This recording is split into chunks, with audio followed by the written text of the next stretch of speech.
It's 2:30 a.m. The room is dark except for the rectangle of light in her hands. She's sitting cross-legged on the bed, thumb flicking upward, feeding herself a stream of other people's lives. Spotless kitchens, minimalist desks, morning routine videos shot in apartments that look like hotel suites. The captions talk about abundance, alignment, and stepping into your power. The products in the frame tell a different story.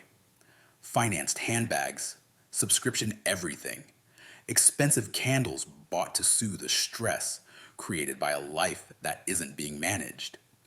Meanwhile, her refrigerator is half empty because groceries require planning, and planning requires the confronting numbers. Her sink drips, and she schedules a stranger to fix it because she never learned what a washer is, where the shutoff valve lives, or how to turn a problem into a 5-minute task instead of a $175 emergency. She's not uniquely irresponsible. She's normal now. And that's the point. This isn't a tragedy caused by bad luck. It's a predictable outcome of a culture that sells performance as freedom while quietly deleting the skills that make freedom real. The promise of modern life was more options, more independence, more power. What it often delivered was more outsourcing, more dependence, more anxiety, dressed up as empowerment. Here's the uncomfortable truth. A lot of people were raised to express themselves, but not to sustain themselves. They were encouraged to know their worth, but never taught how to protect it with competence. They were trained to speak present, brand, advocate, and curate. They were not trained to build, repair, budget, cook, negotiate, endure, or recover. And when life stops clapping, when the algorithm stops rewarding, when the job doesn't provide identity, when relationships crack under the weight of neglect, they discover they don't have a toolbox. They have slogans. They have feelings. They have a calendar full of appointments meant to manage symptoms, but not a set of skills that prevents the collapse in the first place. This didn't start with rebellion. It started with distraction.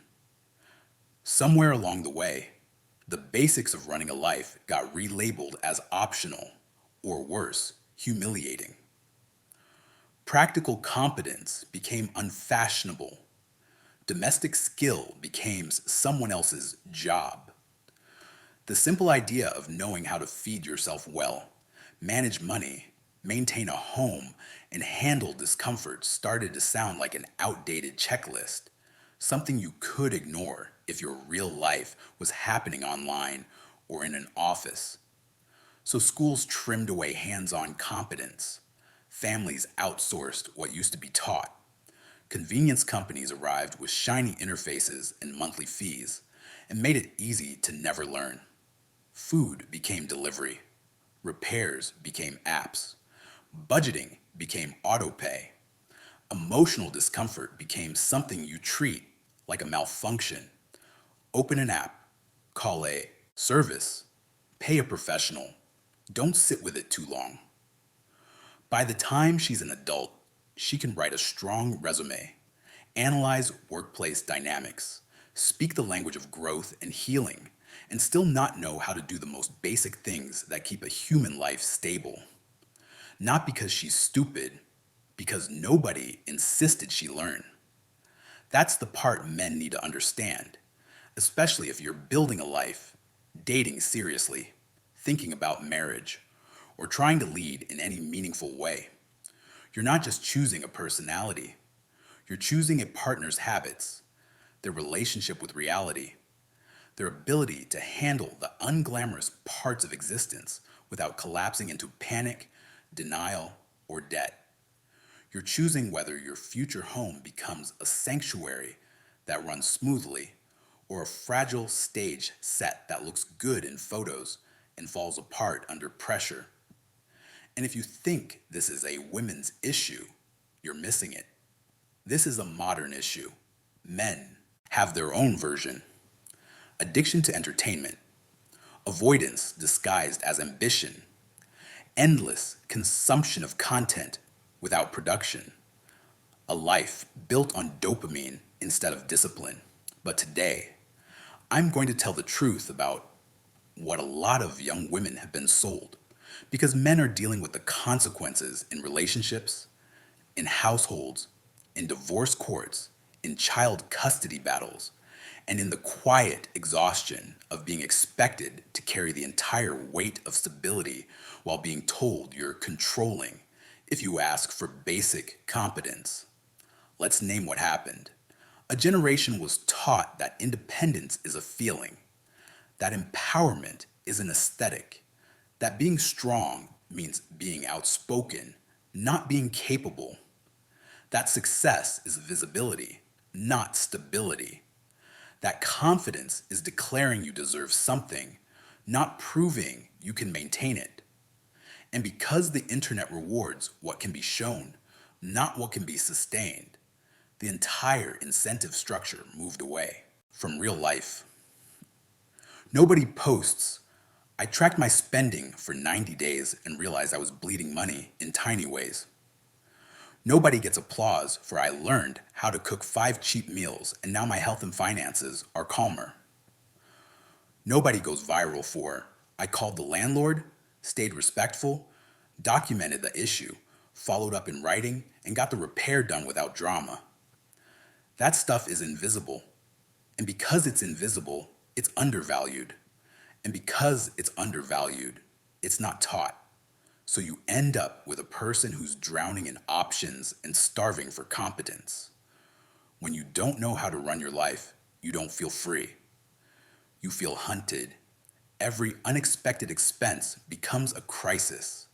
Every difficult conversation feels like danger. Every bit of feedback feels like an attack. Every uncomfortable emotion gets treated like an emergency because you've never built the muscle of sitting with friction and working through it. That's why anxiety is everywhere. Not because people are working too hard, but because they're carrying responsibilities they were never trained to hold. A mind that hasn't been trained in the basics of survival will interpret ordinary life as threat. A person who can't cook, budget, repair, negotiate, or self regulate will experience adulthood as a series of ambushes. And the market loves that because a competent person is harder to sell to. Think about it. The less you can do, the more you must buy. If you can't cook, you buy food. If you can't budget, you buy money mindset courses. If you can't fix anything, you buy services. If you can't sit with discomfort, you buy distractions. If you can't regulate your emotions, you buy therapy on repeat, not as a tool, but as a substitute for growth. If you don't know how to build meaning, you buy identity, outfits, aesthetics, labels, causes, hashtags. The system doesn't need you empowered. It needs you dependent while calling it freedom. Now, some people will hear this and immediately turn it into a culture war argument. Don't do that. This isn't about blaming women. It's about telling the truth about what has been removed from them and what they can reclaim. And it's also about telling men the truth about what leadership actually is. Not rescuing adults, not parenting your partner, not paying for everything while being resented for it, but setting standards and building skill alongside someone who wants to grow. Because here's the other side of the story. Women didn't lose competence because they're incapable. They lost competence because competence wasn't rewarded, taught, or celebrated. And what isn't rewarded tends to disappear. In older generations, skill was survival. You learned because nobody was coming. You learned because the bill didn't care how you felt. You learned because a broken appliance didn't have a customer support chat. You learned because your mother or grandmother passed down knowledge like it was oxygen. How to stretch food, how to mend, how to clean, how to plan, how to manage a household, how to keep your dignity when life gets rough. Not glamorous, but solid. Then convenience culture cut the chain. The knowledge transfer got interrupted. Two-income households became normal. Time vanished. Community thinned. Extended families scattered. The older woman who used to teach became too busy, too tired, or too far away. And the young woman who should have learned was handed a phone and told the world was open to her, which was true. But nobody told her that a wide open world still requires the foundations, or you'll fall through the cracks. So now you can meet a woman who can deliver a presentation to executives, but can't read a lease without anxiety. Who can explain mental health vocabulary, but can't make a basic meal without ordering delivery. Who can identify red flags in dating, but can't identify the red flags in her own spending. Who can talk about boundaries, but collapses in conflict because she never learned resilience. She learned avoidance with better language. A lot of this gets mislabeled as laziness or entitlement. Sometimes it is, but more often it's something worse. A quiet kind of abandonment disguised as progress. Now, men, if you care about building a strong life, you need to get very clear on a principle that doesn't trend online, but determines everything. Competence is attractive, not because it's fashionable, because it's safe. Competence makes life calmer. It reduces chaos. It keeps small problems from becoming expensive disasters. It makes relationships steadier because two adults can solve problems instead of one adult carrying the weight while the other provides commentary. Competence isn't masculine or feminine, it's human. And the modern world is producing more and more people who have been trained in performance instead of competence. So, what does that mean for a man listening to this? It means you stop selecting partners based solely on chemistry, aesthetics, and shared entertainment. Those things matter, but they're not the load bearing beams. A life is not built on vibes. A family is not stabilized by attraction alone. When life hits hard, attraction doesn't fix a furnace. Charm doesn't negotiate with a landlord. Manifesting doesn't pay interest. A caption doesn't calm a screaming baby at 3 a.m. or comfort a partner after a death in the family. You need to start looking at habits, responses, skills, reality contact. How does she handle a boring responsibility? How does she respond to an unexpected bill? Can she make herself do something unglamorous without needing applause? Does she learn or does she outsource? Can she hear feedback without turning it into a moral crisis? Can she plan or does she drift from mood to mood? Does she spend money to manage emotions? Can she be alone without spiraling? Can she keep commitments when nobody's watching? Because the future will ask those questions, whether you ask them now or not. And if you're a woman hearing this, understand this too. The answer is not shame. The answer is reclamation. The real tragedy isn't that you weren't taught. The tragedy would be deciding you can't learn. What would a serious reclamation look like? It would start with a simple shift in identity. Stop defining empowerment as expression and start defining it as capability. Capability is quiet. It doesn't always look pretty. It doesn't always feel good. It is built through repetition and humility, and the willingness to be bad at something long enough to become good at it. Capability is knowing how to feed yourself consistently without needing a delivery driver. It's knowing how to manage your money without avoiding your bank account. It's knowing how to handle basic maintenance and not panic when something breaks. It's knowing how to speak directly, negotiate, and endure uncomfortable conversations without melting down or needing a script. Capability is not a personality trait. It's a set of skills. And skills can be learned, but they can't be learned while protecting your ego. That's the first barrier: pride. A lot of modern adults are terrified of looking incompetent, so they avoid learning. They'd rather outsource and pretend than practice and improve. They'd rather say, I'm not good at that, like it's a permanent identity, instead of saying, I haven't trained that yet, like an adult with a future. If you want a life that feels stable, you have to be willing to become the kind of person who can do hard things without drama. Let's talk about money, because this is where the fantasy collapses fastest. Many people were never taught the mechanics: how to track spending, how to build an emergency fund, how to avoid high interest debt, how to read a pay stub, how taxes work at a basic level, how to negotiate pay, how to distinguish wants from needs without feeling deprived.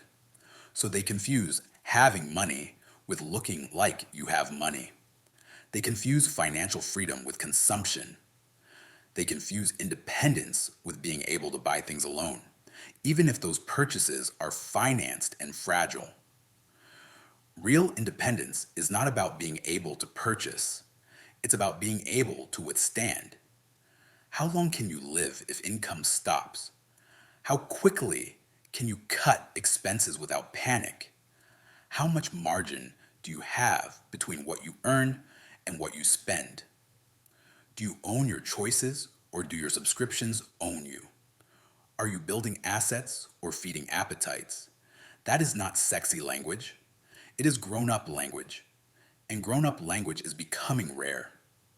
The modern marketplace sells self care as spending. It sells healing as consuming content. It sells confidence as affirmation. It sells abundance as aesthetic. None of that is inherently evil. The danger is when it replaces the discipline that keeps your life from falling apart. If you want depth, here it is.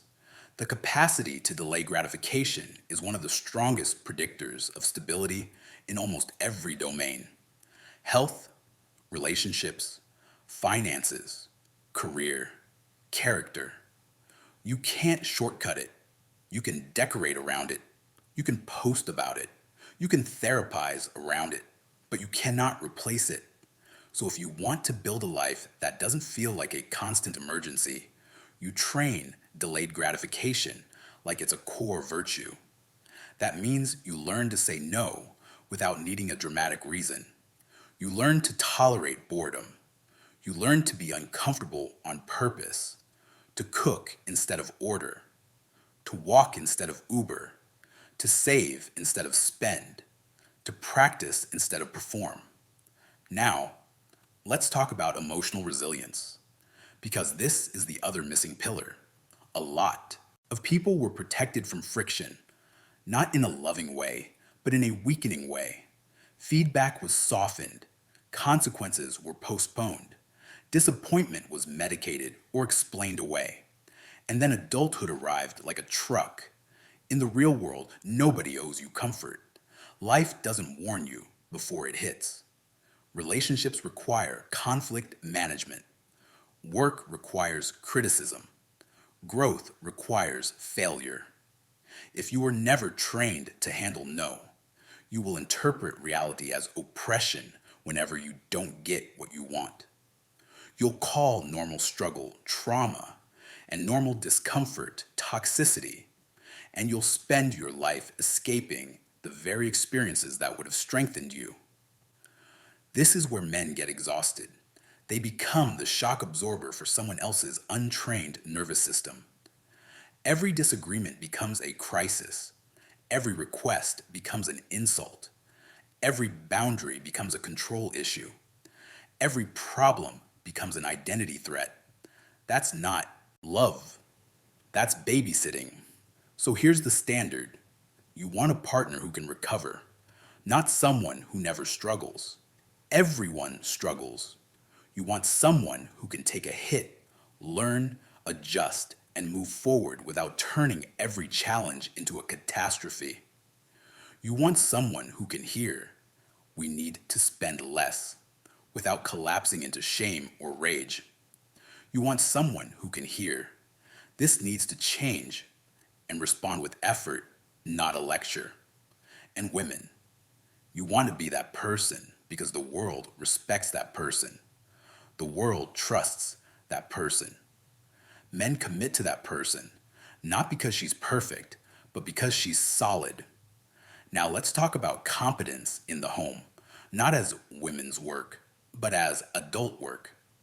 You should know how to keep a space clean enough that it doesn't degrade your mind. Clutter isn't just mess, it's cognitive load. You should know how to cook basic food because it affects your health, your finances, your confidence, and your ability to care for others. You should know basic maintenance because it saves money and prevents helplessness. You should know how to plan because a household without planning becomes a household of constant emergencies. A lot of people were taught that these things are beneath them. That's a lie. Running a home well is management. It's logistics. It's strategy. It's leadership. It is a daily expression of order over chaos. It is not small. And here's another layer men need to hear. If you want a woman who respects you, she can't be living like a dependent.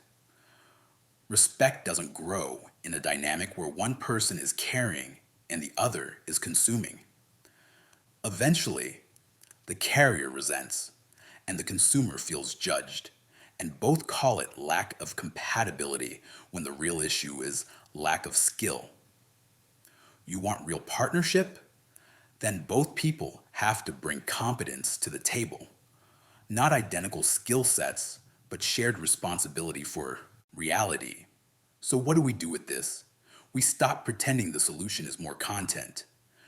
Content is not competence. Motivation is not mastery. Awareness is not action. If you want a different life, you build it with training. Here's a practical blueprint. And yes, it's boring. That's why it works. Learn to feed yourself like an adult, not gourmet, not trendy, reliable. Learn 3 breakfasts, 3 lunches, 3 dinners. Cheap, simple, repeatable. Learn to shop with a list. Learn to cook with what's on sale. Learn to use leftovers. Learn to make food without needing to be inspired. This one skill stabilizes finances, health, mood, and confidence. Learn the basics of money. Track every dollar for 1 month. Not to punish yourself, to wake yourself up. Separate needs from wants without moral drama. Build a starter emergency fund, even if it's small. Learn the difference between high interest debt and healthy credit use. Learn to read a bank statement without avoiding it. Learn to negotiate pay with calm, not tears, not apology, not aggression. Calm competence. Learn basic home maintenance. Know where the water shutoff is. Know how to reset a breaker. Know how to unclog a drain. Know how to change an air filter. Know how to use a simple toolkit. You don't have to be a tradesperson.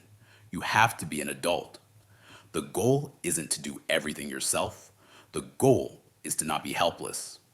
Learn to handle discomfort without outsourcing your nervous system.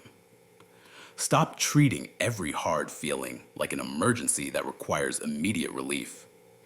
Learn to sit with boredom. Learn to take a walk without headphones. Learn to have a hard conversation without a third party coaching your every sentence. Therapy can be useful, but it's not meant to replace courage. It's meant to support it. Build real community, not followers, not group chats full of memes. Real people you can call when your car won't start, when you need advice, when you're grieving, when you're lost. Intergenerational relationships matter. Find someone older who has lived without apps for everything. Ask them how they handled bills, repairs, conflict, and fear. Watch what they do. Learn. Now, to the men listening, Here's your part. Because leadership isn't commentary, it's responsibility. First, get your own house in order.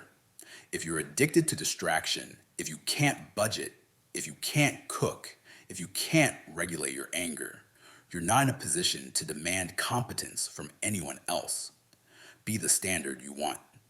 Second, stop rewarding performance over substance. If you chase aesthetics, you'll get aesthetics. If you reward attention seeking, you'll get attention seeking. If you build relationships on chemistry without character, don't act surprised when you end up with chaos. Third, if you find a woman who wants to grow, don't rescue her. Rescuing creates dependence and resentment. Leadership looks like structure and encouragement without takeover. It's inviting her into competence, not replacing her with your competence. Fourth, be honest early. If you want a partner who can build with you, say it. If you want a woman who can handle life, not just enjoy life, make that clear. Not as an insult, as a standard. The right woman will respect it. The wrong woman will call it pressure because it exposes the gap. And to women, don't confuse standards with condemnation. A man who wants competence is not your enemy. He's a man who understands what a future costs. Because here is the deepest point in all of this, the point beneath the rants and the reels and the arguments. A stable life is built. It is not granted. The modern world tries to convince you that identity is enough, that if you declare something loudly enough, reality will comply. But reality doesn't respond to declarations. It responds to habits. You don't become strong by labeling yourself strong. You become strong by carrying weight. You don't become independent by posting independence. You become independent by learning skills and creating margin. You don't become fulfilled by chasing constant stimulation. You become fulfilled by becoming useful, reliable, grounded, and capable of love that isn't dependent on excitement. That's why the influencer fantasy collapses. It sells the result without the process. It sells the highlight without the hours. It sells the glow without the grit. It sells the language of empowerment while quietly removing the labor that empowerment requires. So let's say it plainly. Empowerment is not a hashtag. Empowerment is a functional life. It's being able to handle your week without panic. It's being able to solve problems without drama. It's being able to face numbers without avoiding them. It's being able to feed yourself, care for your space, care for your body, and show up for people you love. That's not regressive. That's real. And if you're thinking, I wasn't taught, good. Now you've named the problem accurately. But don't stop there, because the next sentence matters more. I can learn. The world is not going to become less demanding. Costs won't drop because you're overwhelmed. Employers won't soften because you feel anxious. Relationships won't survive on vibes. Bodies won't stay young because you're not ready. Time does not negotiate. So you have two options. Option one, keep consuming the performance of other people's lives. Keep outsourcing the basics. Keep soothing your stress with spending. Keep treating discomfort like an injury and slowly build a life that looks fine online and feels brittle in private. Option two, reclaim competence. Build skills. Create margin. Train resilience. Become the kind of person who can be trusted. Men respect trustworthiness. Women respect trustworthiness. Children need trustworthiness. Communities are repaired by trustworthiness. And trustworthiness is built the same way every time. By doing what needs to be done, especially when nobody is watching. That's the speech nobody wants to hear at 2 a.m. with a glowing phone in their hand. Because it means that you can't scroll your way out of this. but it's also the most hopeful truth you'll ever hear. Your life can change faster than you think when you stop chasing relief and start training capability. Start small, but start today. Cook one meal. Track 1 week of spending.